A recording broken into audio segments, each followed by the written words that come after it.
Tú sabes que yo quería preguntarte. La seguridad social. Sí, sí, la seguridad social, pero para cerrar con lo de, por ejemplo, lo de Fitur y esos recursos y los bancos. ¿De dónde salen esos recursos? Porque hay gente que dice que los usan de las mismas, el tema del modelo de los fondos de pensión. De AFP. Mira, eso es muy, muy importante lo que tú acabas de decir, porque ellos les llaman los apologistas del sistema de seguridad social actual, que es un sistema financiarizado, y por eso tu pregunta es muy acertada. Más de 300.000 millones de pesos, mucho más, ¿no? Yo casi 800.000 millones están prácticamente bajo las manos de los bancos. De 1.3 billones que acumula el patrimonio que ellos llaman el ahorro nacional, pero es un ahorro nacional para ellos, no para los trabajadores que son los que cotizan. Ellos le llaman, ese es el ahorro nacional, sí, pero ese ahorro nacional es para financiar esas iniciativas que en definitiva no generan nada concreto, real, impactante en la economía, en sentido de mejorar las condiciones de vida de la gente que vive en el país. O sea, a mí no me interesa que la República Dominicana tiren una fotografía con palmeras y playas hermosas, que lo conozcan famosos y que su gente viva mal. Eso realmente no impacta, no coincide con el relato que nos quieren vender. Entonces, esos fondos vienen de ahí. Y eso nosotros lo hemos documentado, lo hemos estudiado. Ese 1.3 billones de pesos que está ahí de ahorro nacional, como le llaman la gente de la DAF, ¿verdad? La gente de la Asociación Dominicana de Fondos de Pensiones. Ese ahorro nacional es un fondo soberano para las empresas y los grupos económicos de este país, sobre todo la banca, para seguir financiando y prestándose a la misma gente vinculadas a sus negocios. Es decir, usted tiene una AFP que pertenece a un banco. Siempre un banco tiene una AFP. Incluso el banco público, el Banco del Estado tiene una AFP. Entonces, esa misma AFP que captan dinero todos los meses de las cotizaciones, tienen que buscar iniciativas, proyectos que sean rentables.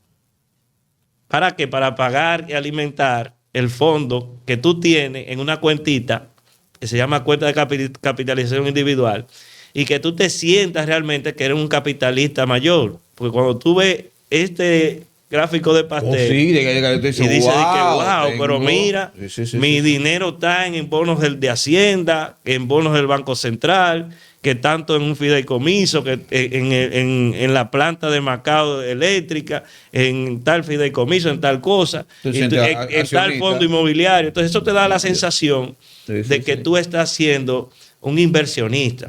Pero en realidad no es que te van a dar esos fondos, en realidad es que te van a dar una fracción que va a corresponder a lo que tú tienes acumulado en ese fondo, el fondo de capitalización. Un 22%, ¿no?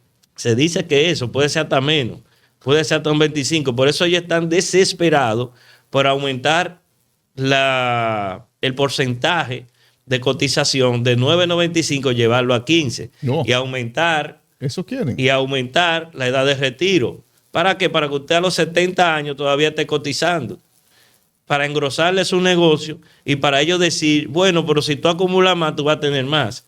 Pero ellos no asumen, por ejemplo, que el elemento principal para las bajas pensiones bajo ese sistema es un salario miserable. Entonces, un estudio del mismo CIPEN estableció que bajo este sistema y bajo los mismos elementos en que está articulado el derecho a la accesibilidad a una pensión contributiva en República Dominicana, solo un 20% de los dominicanos va a poder lograrlo.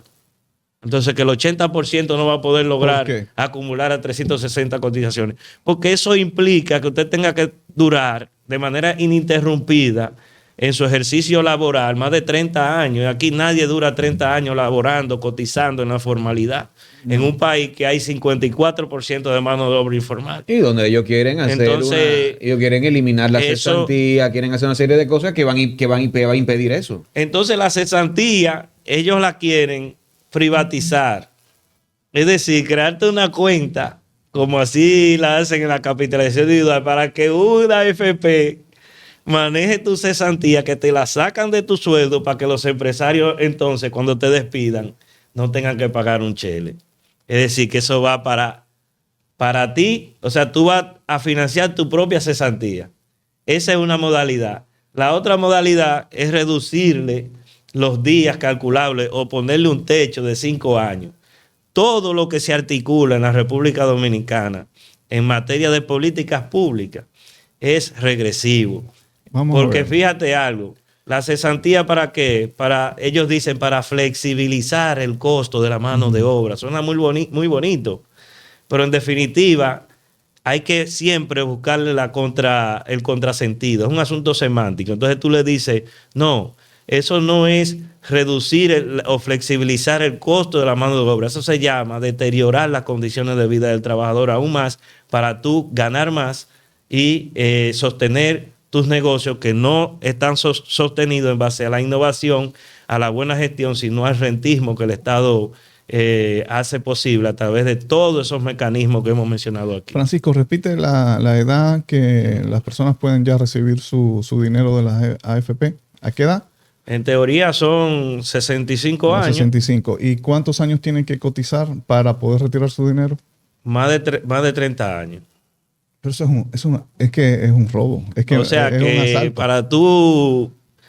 o sea, tú tienes que durar 30 años cotizando para luego de cumplir los 65 años poder que te regresen no todo tu dinero que tienes ahorrado allí, sino qué por ciento.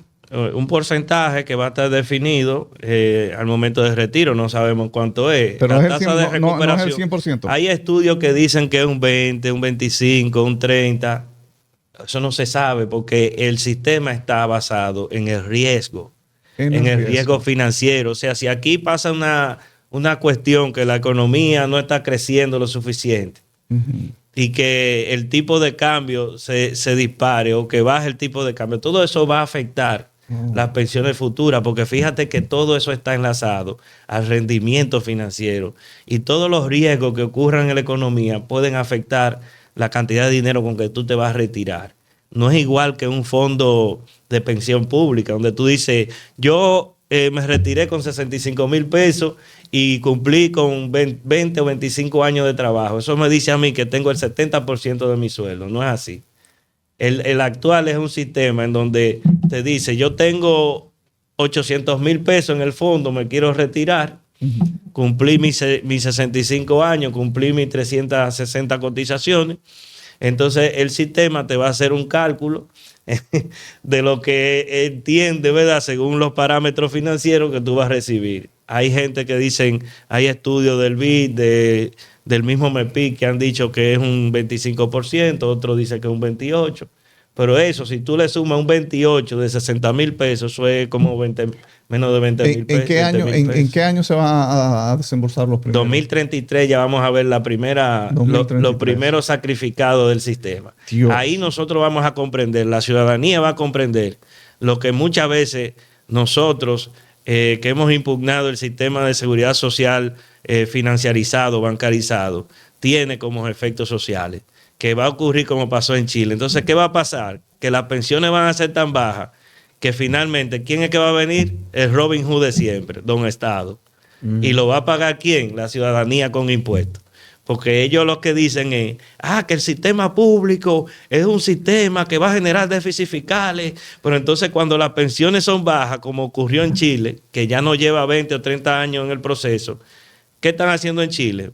Poniéndole plata del mismo presupuesto a la gente que no se puede retirar con una pensión decente. Entonces, al final de cuentas, es un negocio. No es un asunto de que fulano va a financiar y que eso nosotros lo vamos a tener que soportar a través de mayores impuestos. Eso es lo que te dicen, pero ese es el relato para que tú entiendas. Y diga, no, lo público, que después se lo van a robar y que después vamos a tener que pagarlo con los impuestos. Sí, pero ahora ellos se lo están llevando de manera gratis y no te están dando nada. Cuando el diputado Botello le habló del 30%, que lo bloquearon, ellos estaban aterrados. No pudo volver a ser diputado. Ellos estaban aterrados porque le estaba gritando prácticamente la posibilidad de que el negocio se pueda sostener. y porque en ese momento cada vez más una población de la República Dominicana, sobre todo de clase trabajadora, decía yo quiero mi 30%. Entonces ellos le temen a las decisiones populares. Y ahí ustedes vieron que el gobernador dijo, si retiramos el 30%, eso significan 280 mil millones de pesos y eso va a llegar a las calles y la inflación va a pasar de un 3% a más de un 25% y ahí va a venir la crisis y la inestabilidad. Pero cuando el Banco Central libera del encaje legal casi 500 mil millones en el 2021, ¿a dónde fue a parar ese dinero? No, y cada vez que ellos libran ahí el encaje legal, entonces, siempre va a la mano de los mismos bancos que se cogen esos cuartos. Pero vamos a ver una pregunta. Si una persona dura 20 años cotizando, ¿no? 20 años cotizando, y luego por, la situación del país, los niveles de desempleo, queda desempleada, pues emprende un proyecto. Cotiza, o sea, con su factura de comprobante fiscal y todo, ese es su proyecto. Eso no cuenta. No, porque tú no eres empleado. Tú eres ya un pequeño empresario. Sí, entonces, esos 20 años se los van a robar. Esos 20 años ellos te van a decir, tú tienes derecho a una pensión solidaria, a una pensión contributiva en la medida en lo que tú has contribuido. Bueno, pero entonces no es obligado. No es que te va a quedar en el aire, pero te va a quedar con una pensión mucho menor. Si ya de por sí la contributiva con todos los criterios definidos, tú vas a tener de un 25 a un 23% de recuperación de tu último salario. Imagínate si tú no llegas a cotizar esos 360.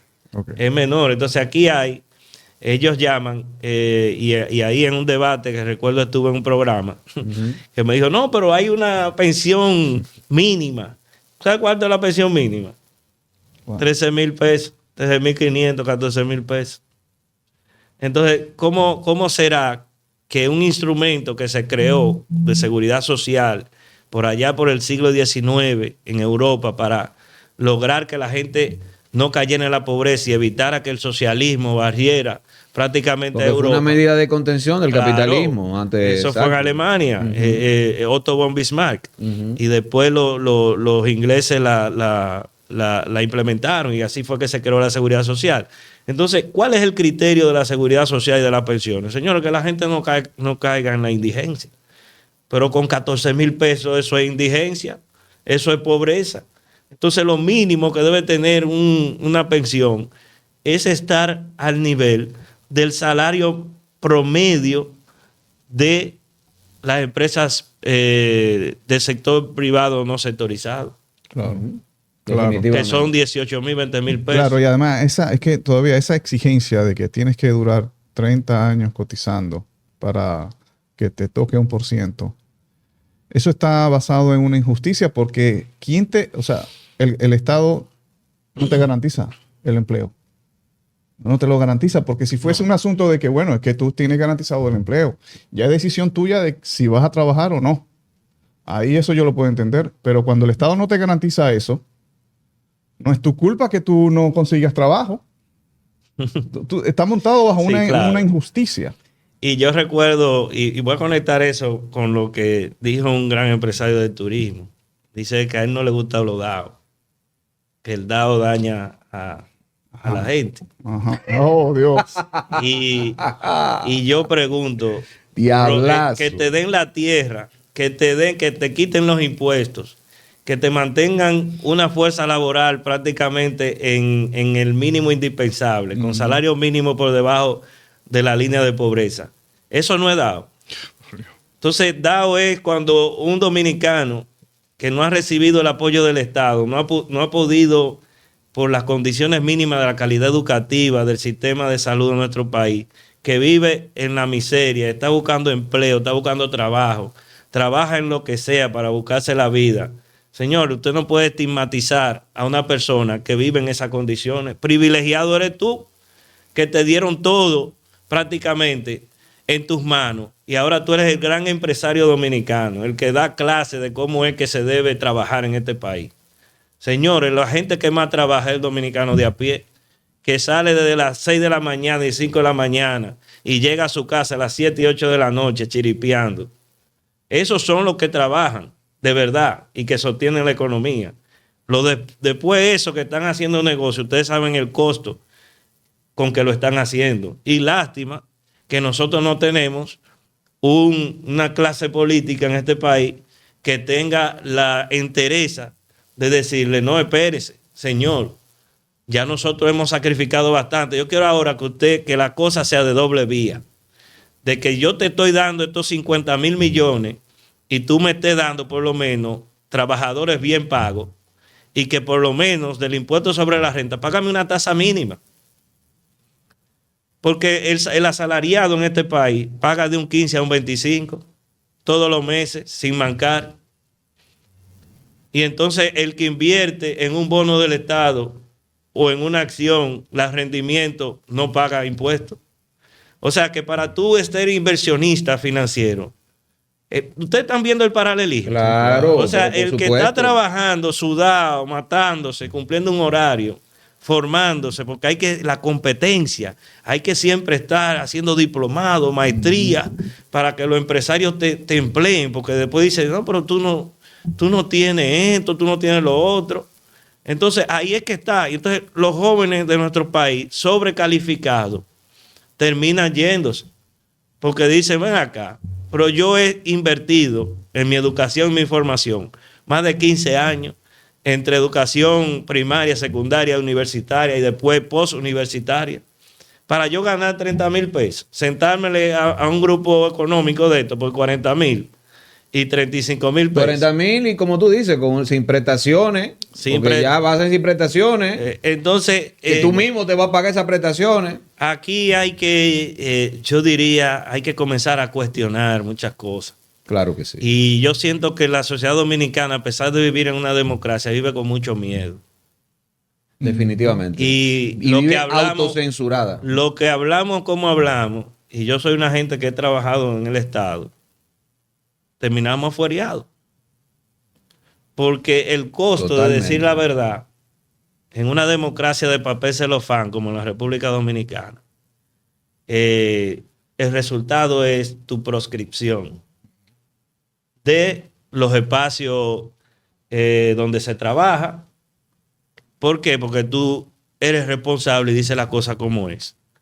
¿Por qué hemos podido seguir haciendo lo que es bueno? Porque existe algo y ahí hay que dársela. La Universidad Autónoma de Santo Domingo, con todos sus problemas, ¿verdad? Y por todos sus elementos, porque el Estado tiene culpa también, es una institución que te permite los espacios democráticos. Es una universidad democrática de verdad. Si yo trabajara en la Pucamaima, olvídate que a mí me hubiesen jalado a capítulo.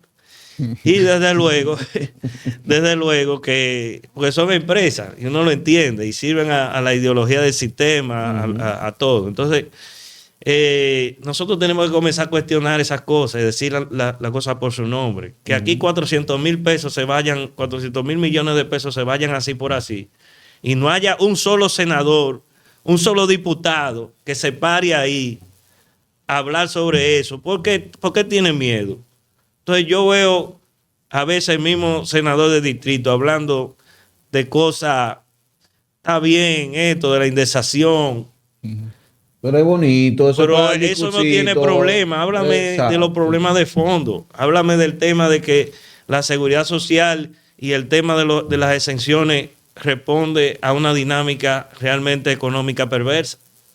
¿Por qué no hablan de eso? Ni siquiera se prestan para hacer ejercicio de gatopardismo, ni eso. No. Pero entonces, ni eso se atreven. Entonces es mejor usted ser un político que haga mucha imagen, mucho lavado de imagen, y de que usted es una persona cuerda, equilibrada, porque el equilibrado es el que dice la verdad y el que confronta.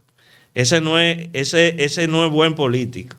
El político bueno es un David Collado, un Omar que no se mete con nadie, siempre está flotando aquí y allá, no dice la cosa como es, no fija posición.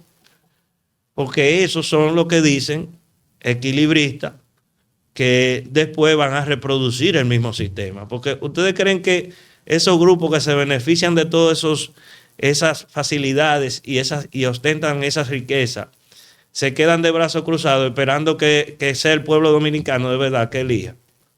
Claro que no. Claro ahí que no. ahí viene el billetaje, la inversión y el lavado de imagen. Dice, bueno, si ya Luis ya Luis se está desgastando, tenemos que ver quién es que va a sustituir a este hombre, ya sea en cualquiera de los tres partidos que ellos llaman con posibilidades.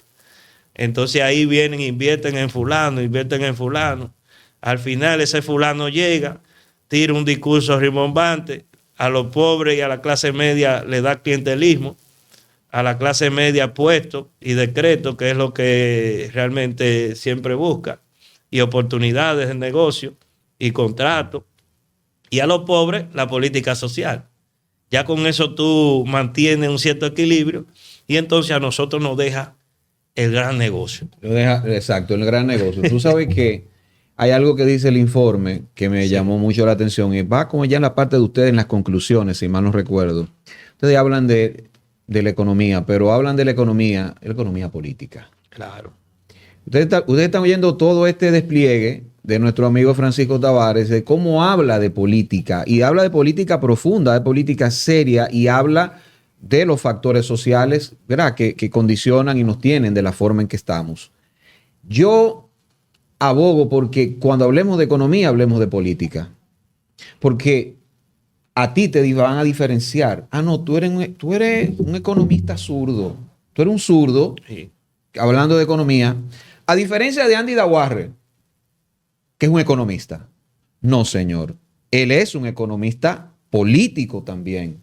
Y defiende grupos empresariales y políticos, una idea política. O sea, cuando usted ve que Andy Dawarre escribe ahí en el Caribe, por ejemplo, un artículo donde hablaba de el tema de la permisología, de la fatalidad que implica la permisología, y después ve al mismo Manuel Estrella, dueño de ese periódico, quejándose de la permisología.